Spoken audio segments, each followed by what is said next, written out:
Now let's set up some background stars. So our scene's looking pretty dull and boring right now. So let's create a new scene.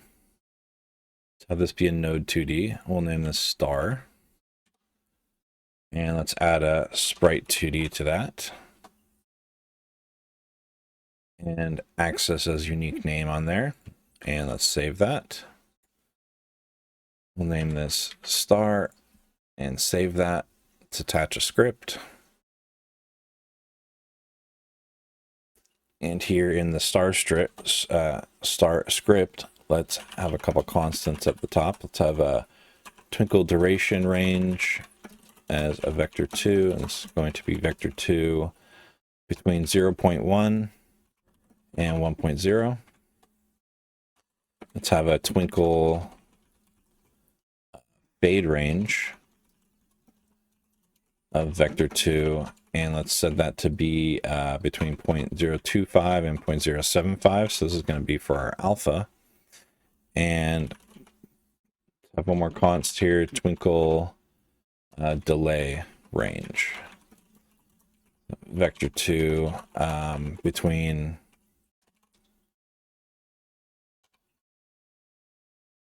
0.2 and 1.0.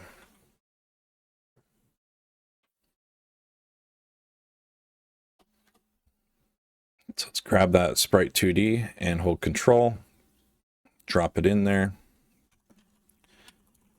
statically type that. And then here in the ready function, let's set up a tween. And so let's get some random variables here. Our twinkle duration is going, and that's going to be a float. It's going to equal to randf range between twinkle duration range x and twinkle duration range y. And then our twinkle fade as a float, and that's going to be randf range between our twinkle fade duration dot x and y. And then the twinkle delay as a float between randf range between our twinkle duration, our twinkle delay range x and y. That'll give us a couple of random variables there for our tween. So let's call this twinkle tween. It's going to be a tween and create tween. And let's set that to loop infinitely. So twinkle tween dot set loops. So this will loop indefinitely. And let's do twinkle tween dot tween interval. So this will set a delay in between each loop of our tween. And let's give it the twinkle delay. And then we'll do the same thing as we did for the bullet here. So twinkle tween dot tween property. We're going to tween ourself, tween our modulate A. And let's give it the twinkle fade over the twinkle duration. And then we can copy that and fade back to full alpha. So that'll look nice. It'll give each individual star its own twinkle properties. And then to set the sprite itself, let's go to globals, and here we're going to have all of the textures for the stars. We're going to hold them as constants here. So let's say const star texture 01, This is going to be a texture 2D equal to preload. And let's grab this star one by one. And actually, before we put that in here, let's go ahead and copy this 6 more times. So 2, 3, 4, 5, 6, 7. So we have 7 of them.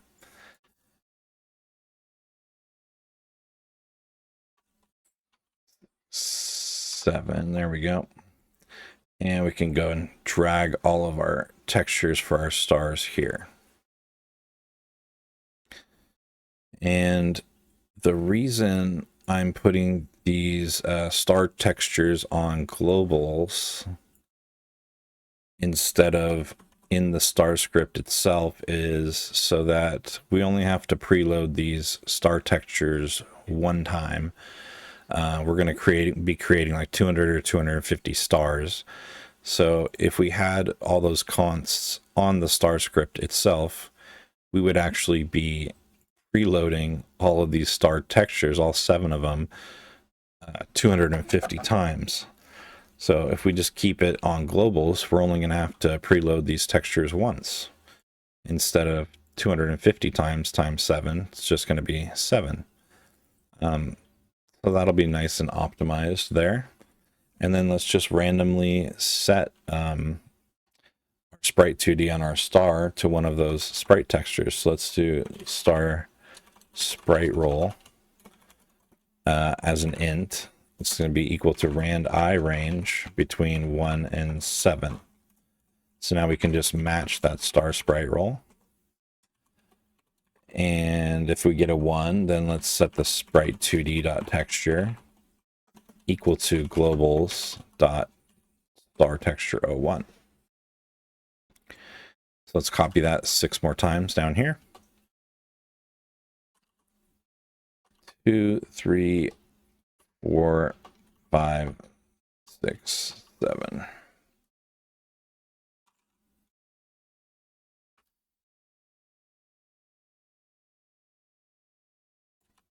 And then we'll change all the textures. So now it will get a random texture. It'll have a random twinkle, duration and fade and delay. And that'll give us some variety on all of our stars. Now we have the stars set up. Let's work on spawning all of the stars. So let's create a new scene here. We can make this just a node. Let's name that Star Manager. And save that. Let's make a folder here called Managers. Save that Star Manager in there. Add a script to it. So on our Star Manager here, let's have a const star scene. It's going to be a pack scene. And let's preload that star scene that we just created.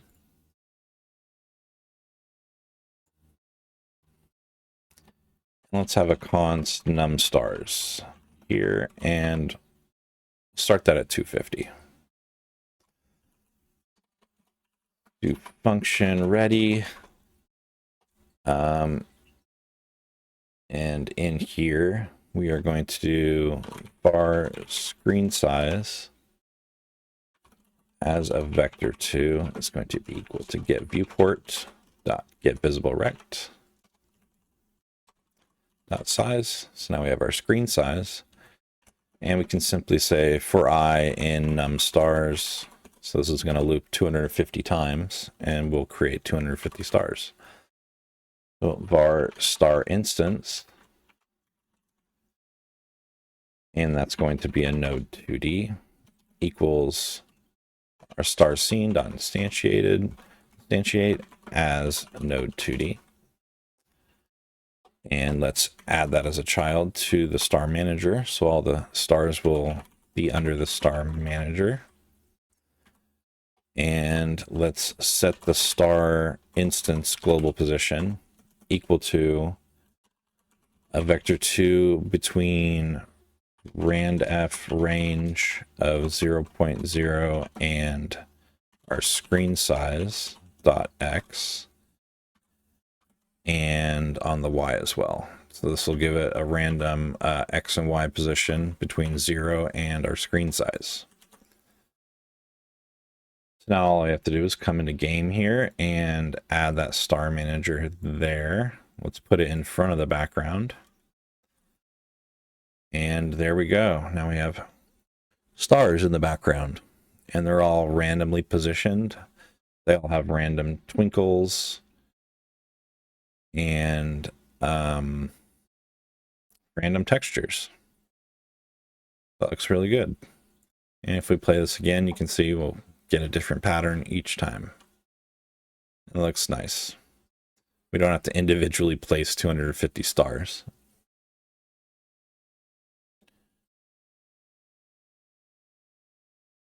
Next, let's work on the asteroids themselves. So let's create a new scene here. This is going to be an area 2D. And I want to have 3 different types of asteroids for each size of asteroids. So we're going to have large, medium, and small asteroids. And for each one of those asteroid types, they'll have 3 different looks that we can give them. So let's create a line 2D here and turn on grid snapping. So we'll make these large asteroids. We'll make them take up 32 by 32 in each direction. So let's just come in here with the select tool, select mode selected, and we'll just make some random shapes here. Let's try to stay within 2 major boxes. Turn the width down here, that's huge. And let's just create a random asteroid shape in here. And when we come to the end here, let's click here on the end and then give it another little segment here, and then drag that up here to match with these 2 points. Because if we didn't do that, there'd be a little gap, a little divot here where they're not lining up perfectly, and that's just a little trick to make them look nice and smooth. So we have our first asteroid type. Let's create another line 2D. Make it a width of 2. And let's create another asteroid.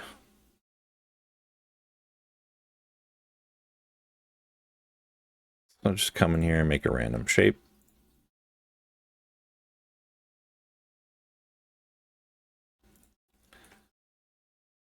And I'll show you what I mean. If we just connected these 2 up like this, there's going to be a gap like that, and it's not going to look good. So my little workaround for that is just to create an extra line segment and then line up these last 2 ones like that. So there we have a second look for our asteroids, and let's create a third look.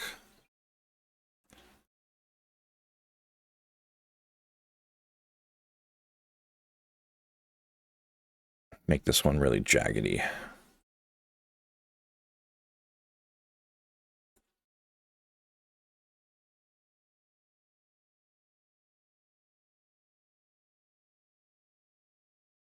Create an extra little segment there so that we can line that up like that.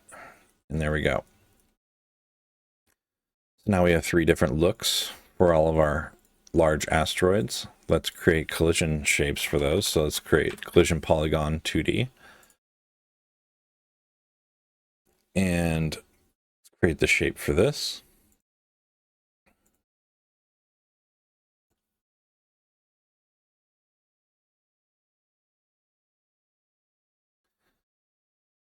And let's make sure we turn disabled on that. We don't want this to start enabled. Let's create another collision polygon, have it match up with our second shape here.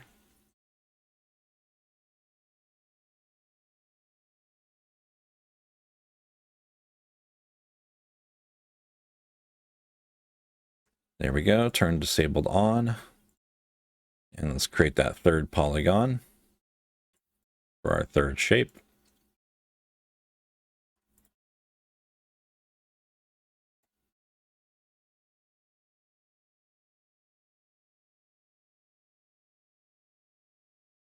and turn disabled on that one as well. So there we go.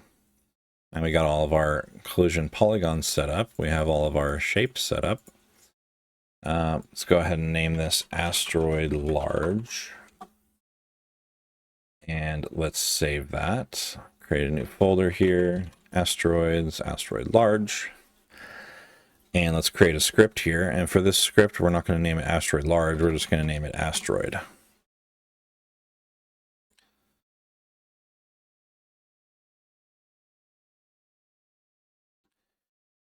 So let's take a look at this asteroid script.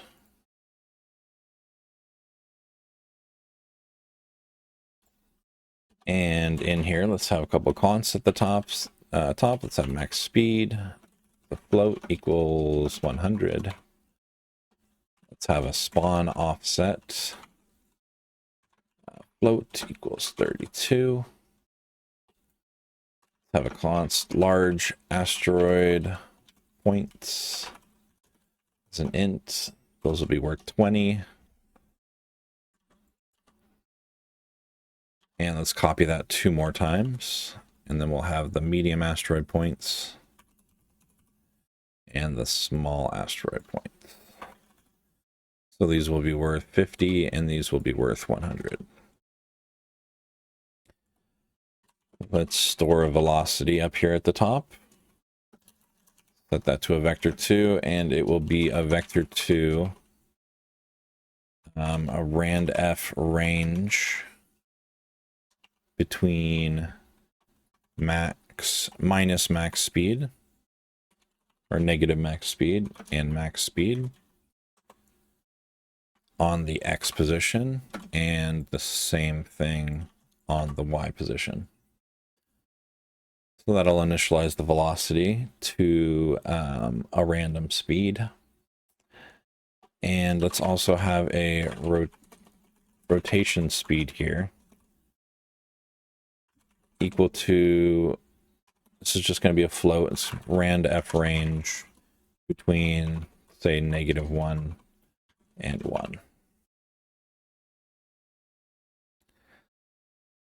Now, just to stay consistent, we could probably have a constant up here for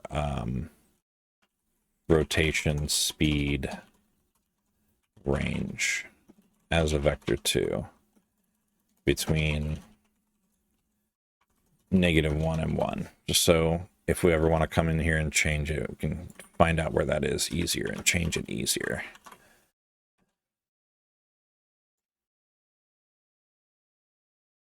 Okay, let's go ahead and click on all of these, and click on the top one, hold shift, click on the bottom one, and access all of these as unique names. And then let's pull them in, hold control, drop them in. And let's put our static typing on all these. So these are all line 2Ds. And these are all collision polygon 2Ds.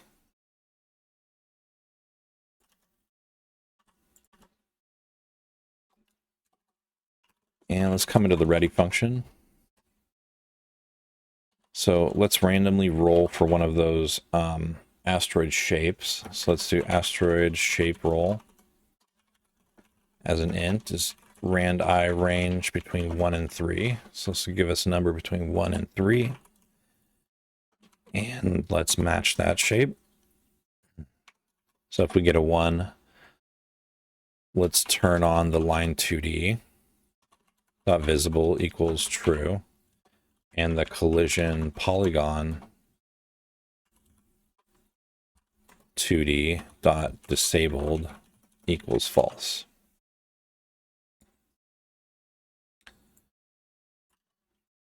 So if we get that, we'll turn on the first one. If we get a 2 or a 3, we'll turn on 2 or 3.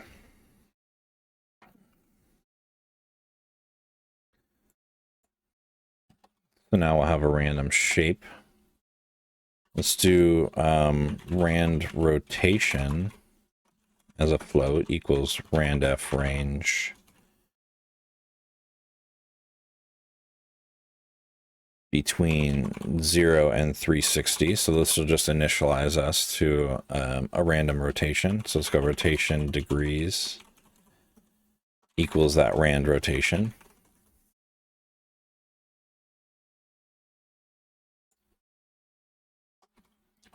And let's come into the physics process here.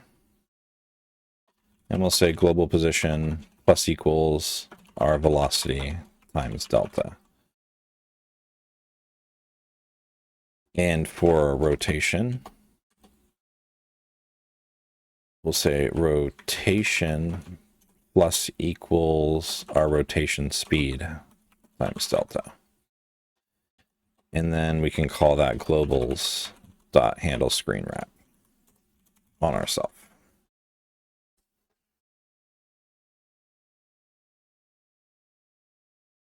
So that's looking good. Now we need a way to spawn our asteroids into the game. So let's create a new scene here. Do other node. We're just going to make this a node. This is going to be the asteroid manager. You can go ahead and save that under managers and add a script to it. And so let's come into our asteroid manager here and let's grab that asteroid large scene. Asteroid large scene, it's going to be a pack scene equal to preload, and let's grab that asteroid large scene. There it is. Let's have a spawn offset. Do we need that spawn offset? I don't think we do. Let's have a spawn safe radius though. We don't want to spawn right on top of the player. Let's spawn safe radius, let's say 96 pixels away from the player. Let's have a start asteroid count equal to 5. Have an asteroid grow count. Set that to 1 and then a new level delay. And we'll set that to 1 second. And then let's have the actual running asteroid count here as an int equal to the start asteroid count to start.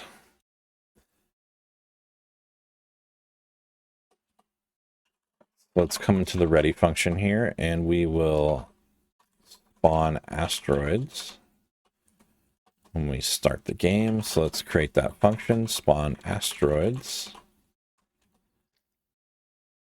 So let's grab the screen size one more time as a vector 2. Get viewport.get visible rect. Size, there we go. Let's spawn these asteroids for I in asteroid count. Do asteroid instance as it's going to be an area 2D.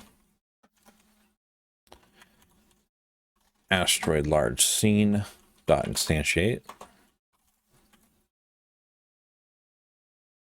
as asteroid.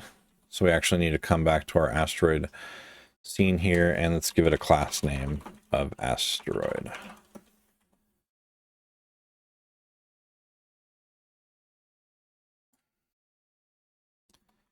And let's add child on that. Asteroid instance. So we're adding all the asteroids to the asteroid manager as children. And let's set its global position. So asteroid instance dot global position is going to be equal to a vector 2 randef range between 0.0 and screen size. And that's global position dot. No, actually, that's fine. Screen size dot x and screen size dot y on the y position.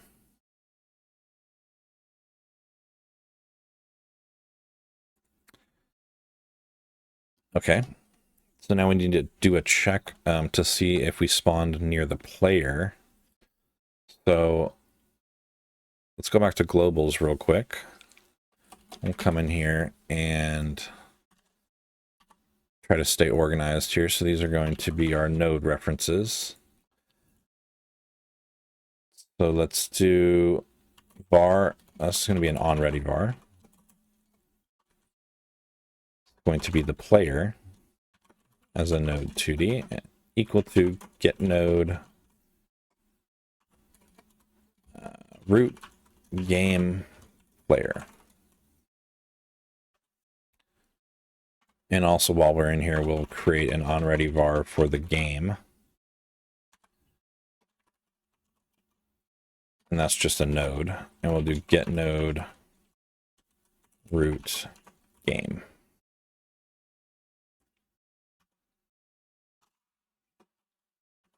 Okay, so we have the player and we have the game on our globals here, so we can access them in other scripts. So let's do while our asteroid instance dot global position dot x is greater than globals player dot global position dot x minus our spawn safe radius. And let's put a / here so this all counts as one line. And our asteroid instance dot global position dot x is less than globals dot player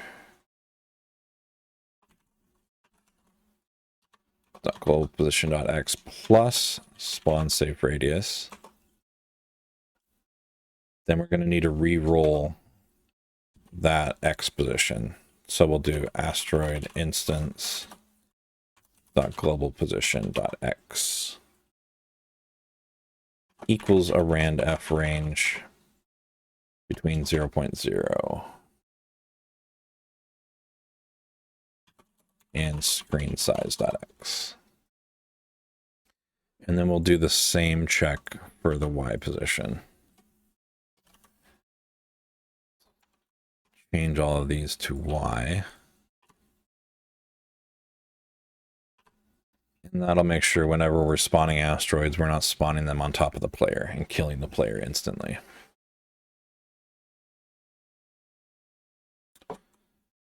Okay, let's add this asteroid manager to the scene. We'll put it in front of the star manager.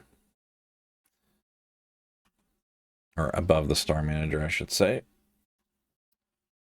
Well, technically below the star manager, but it will render on top of the star manager. Let's try that out. And there we go. We got some asteroids.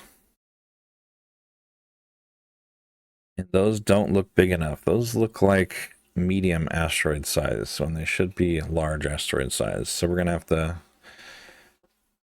go in there and fix that. But that looks good.